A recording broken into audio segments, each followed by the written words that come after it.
Selam millet, Safron Kitchen'a hoş geldiniz. Bugün mutfakta öyle bir şey yapacağız ki resmen sihir gibi. Kışın içimizi ısıtan, kasedeki sıcacık bir kucaklama gibi hissettiren o efsane İran tatlısı var ya, tarçınlı kaçı. İşte ona dalıyoruz. Bayılacaksınız, benden söylemesi. Ben Safronsis ve size şunu söyleyeyim. Bu gördüğünüz şey öyle bildiğiniz tatlılardan falan değil.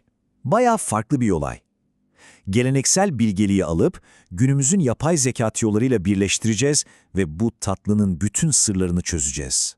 Hazır mısınız? Hadi başlayalım. O zaman ilk olarak işin sırrına, yani o sihirli malzemelere gelelim. Kaçkiyi bu kadar güçlü yapan, özellikle kışın ilaç gibi gelmesini sağlayan neymiş? Haydi bir bakalım. Bakın şimdi şu ekibe. Tam buğday unuyla sade yağ. Vücuda direkt güç veriyor, enerji depoluyor. Kırmızı şeker kan yapıyor, can veriyor. Tarçın ve safran ikilisi ise benim favorim, tam bir mod yükseltici. Tarçın içini ısıtıyor, safran da yüzünü güldürüyor. Son olarak da gül suyu ve kakule. Biri kalbi, diğeri mideyi rahatlatıyor. Yani her birinin kendine has bir vibe'ı var, anladınız mı? İnanılmaz. Malzemelerimiz tamamsa şimdi asıl olaya geliyoruz. Mükemmel teknik. O ipeksi, şifalı kıvamı yakalamak için şimdi söyleyeceklerim çok önemli. Pür dikkat dinleyin. Adımlar aslında çok basit.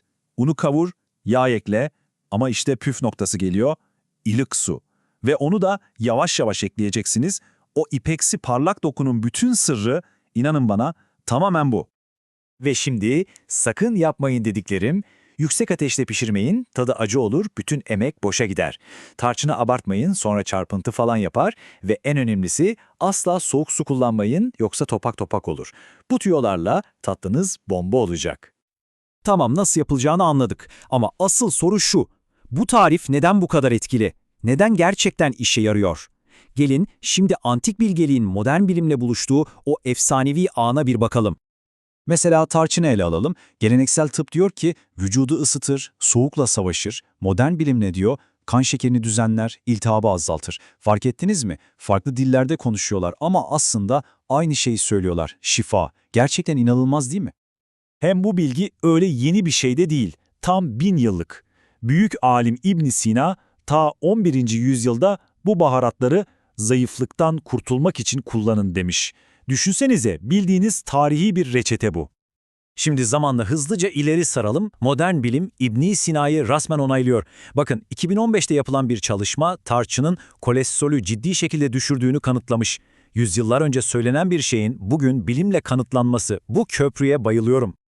Yani kısacası hangi açıdan bakarsanız bakın cevap hep aynı. Kaçı tam bir şifa deposu. Modern bilim de geleneksel tıp da hepsi aynı şeyi söylüyor. İşte bu yüzden bu tatlı benim için bu kadar özel.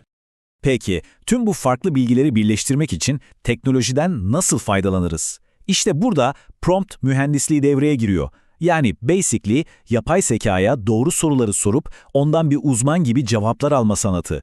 Ve evet, bunu mutfakta bile kullanıyoruz artık.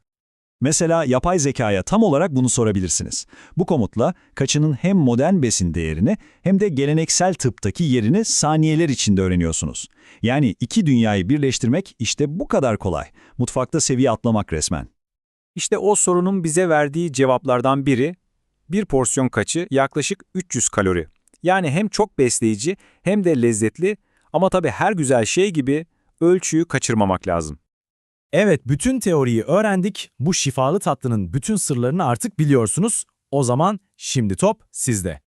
Bu tarif sadece bir başlangıç. Belki içine biraz ceviz eklersiniz ya da farklı bir pekmez denersiniz. Kim bilir?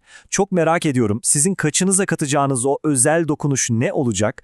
Yorumlarda mutlaka benimle paylaşın, olur mu? Ve işte final. Eğer bu hem lezzetli hem de şifalı yolculuğu sevdiyseniz beğen butonuna basmayı sakın unutmayın.